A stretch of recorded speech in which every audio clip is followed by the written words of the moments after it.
photos.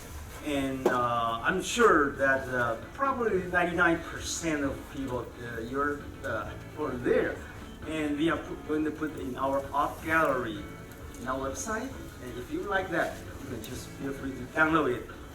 Thank you.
So let's get started.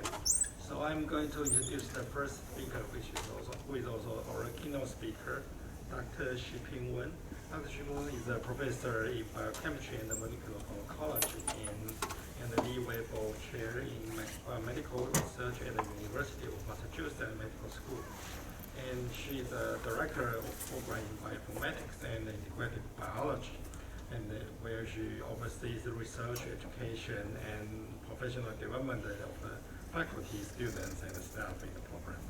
And her research covers genomics, epigenomics, and transcriptomics, and also the molecular recognition. So her lab developed and applied the cutting-edge computational and statistical method to study the biological problems with large amount of data.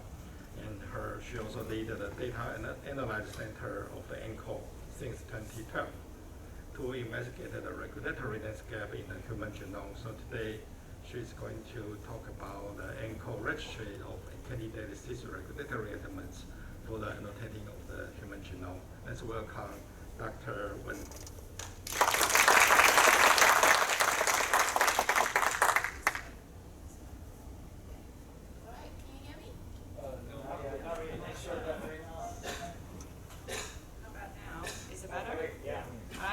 Thank you so much. Thank you, Jiang Laoshi and Professor Paul Horton. What do people call you? Horton Laoshi?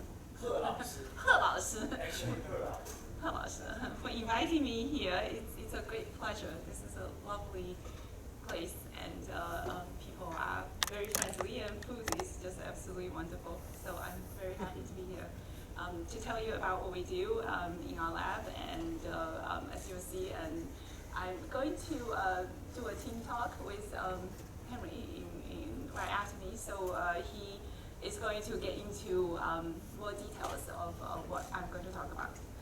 So today, we decided to talk about our work as part of the ENCODE project, and so just to motivate a little bit about what we do, you might have heard of genome-wide association studies, which is a way of finding out how the differences in our genotypes can affect our phenotypes.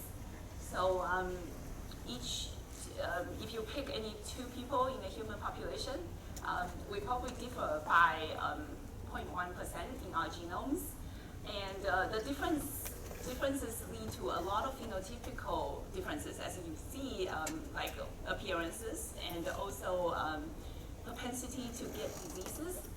And genome-wide association studies, also known as GWAS, is a principled way of identifying how our differences in the genomes are associated in the differences in traits and diseases. So what it's done is usually you take a bunch of people with a particular disease or trait, they call the cases, and then you match them with the controls, ideally similar age distribution, similar ethnic background, and so that you don't have any systematic shift in the genotypes. And then you sequence everybody or genotype them, and then you find out how the differences can be associated with these two groups of disease versus trait. At the end, usually you get this kind of plot that has all the chromosomes lined up from chromosome 1 to 22, and then X chromosome very often also are included. And these positions in the chromosomes that score very high above this dashed line are the nucleotides in our genome where the variance between the two groups of individuals are associated with the propensity of a disease or a trait. So when you get this kind of results, it's obviously very illuminating if the variance points to a gene that can explain that kind of disease or traits. However, very often this is not the case. Usually, because this is not the case, because the variants are the portion of our genome that encode proteins is actually very small. Like 1.5% of our 3 billion base pairs encode genes in the exons. So those variants I just mentioned, more than 90% of the time, they are outside this green piece of the pie. In that case, people start to wonder how do you interpret these kind of variants? Why could they be causal or be associated with disease or traits? So the thing is, if you look at the genome, the rest of the pie that's not coding contains a lot of things you have heard about from the past 2 days of the talks. Introns, non-coding genes, pseudogenes, repeats. The most crucial subset of the elements that are interesting to us is regulatory elements. These are bits and pieces of the genome that controlling how genes are turned on and off in a temporal and spatial manner. The good thing is these 90% of the disease-causing genetic variants, even though they lie outside the coding regions, they are hugely enriched in regulatory elements. So if we can get a handle as to where the regulatory elements are, how do they lead to differential gene expression, then we potentially can understand how human genetic traits are influenced by genotype. Martin always contradicts me. I think you just shifted from associated to causal. Correct. So so these are associated, not causing. Okay. Yeah, you're right, absolutely right. Yeah, some of them are causing, some of them are just purely hitchhikers. Okay, good. Martin always corrects me, which is very good. He always corrects everybody. Oh, I thought it was personal, not everybody does me. Okay, you're absolutely right. Okay. So what do I mean by regulatory elements? Okay, I want to define my problem before I delve into it. So for the interest of today's discussion, I'm going to focus on several types of regulatory elements. Actually, just two of them most would be my focus. So promoters are the regions that are immediately upstream of a transcription site of a gene. And these are the regions where transcriptional machinery they operate. And then also activators, they would dock on this region to try to promote or repress transcription. They could include active promoters, repressed promoters, or bivalent promoters, which are like poised or repressed until further notice. Enhancers are regions that are far away from the transcription site of a gene, and they can act in a distance and orientation independent manner, try to dock onto the promoter to activate transcription. Silencers are the opposite. And insulators, they block interactions in a genome. Our genome is a linear string of DNA, and really there isn't any demarcation of the neighborhood. And insulator is as close as you can get to demarcate the neighborhood and block inappropriate interaction between enhancers and nearby genes. So the ultimate goal of the field of regulatory genomics is to try to predict gene regulation from regulatory elements. So this is presumably is a more dynamic process, but for the sake of today's discussion, we are not going to talk about like a time-dependent matter, but we will try to get to cell type specific aspects of it. So the whole topic is so important that the National Institutes of Health, the NIH, which is the main funding institution in the US, established this ENCODE project, which is a 2-decade-long effort to cataloging the functional elements in the genome. And it's very much a resource and a support effort for the research community, mainly studying humans as well as other model organisms. Toward the end of ENCODE, it was primarily human and maybe 10% mouse.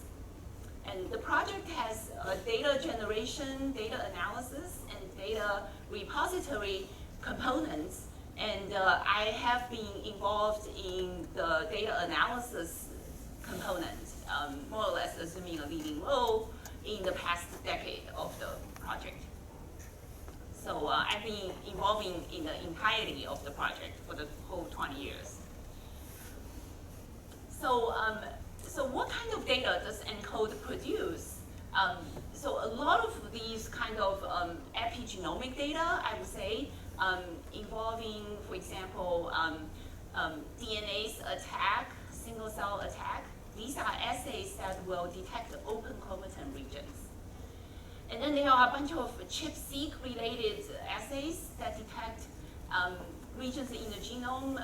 They are interesting histomodifications or binding by transcription factors, TFs, using an antibody to recognize them and pull down pieces of the chromatin that bears that histomark or TF binding, and then sequence the DNA. There are also DNA methylation assays, whole genome bisulfite sequencing, or more targeted assays. And then there are chromatin structure assays, like 3-dimensional interactions between bits and pieces of the chromatin using high-C GeoPat. And then RepliSeq is a DNA replication assay. There are also RNA expression assays, like the RNA-seq and different variants of it, like BlueSeq is tagged RNA sequencing, and then ProCap, ProSeq, whatever Pro type of assays measure nascent transcripts. Rampage is an assay that measures the 5' N, similar to CAGE. And also there are experiments involving binding of RNA binding proteins with RNA, such as eClip and bind and seq. Bind and seq is a in vitro assay. So you can see that the data generation centers of ENCODE produce a lot of these various types of experiments across many file samples. And being a service-driven project, all these experimental data are put on the encodeproject.org portal immediately upon quality control. As soon as the experiments are deemed of high enough quality, it's released. So it's immediately available to the community. So for my part of the effort from my lab, so I have led the Data Analysis Center, which has 8 labs from myself's lab and Yale Mark Gustein's lab, a bunch of Harvard lab, Shirley Liu and Rafa Irizarry, Stanford lab, Anshul Kodaiji, and University of Washington, Bill Noble, and Spain, Roderick Rico. So a bunch of us get together to become the Data Analysis Center, and we work on compiling all these experimental data into kind of like annotations, which we called the ENCODE Encyclopedia. And today I'm going to tell you about the efforts from my lab, primarily obviously supported by other components of the ENCODE project. And then also Henry will follow up with a bunch of visualization tools that we have built to accompany our effort of annotating the human genome. So ENCODE comes with phases, so it's difficult to go through 20 years without dividing it up into phases. So for phase 3, which was the penultimate phase, so altogether there were 4 phases, each one 5 years. So I'm going to talk about work in this ENCODE phase 3 main paper, which came out in 2020. And you might wonder what's up with ENCODE phase 4. The papers are still being written up. So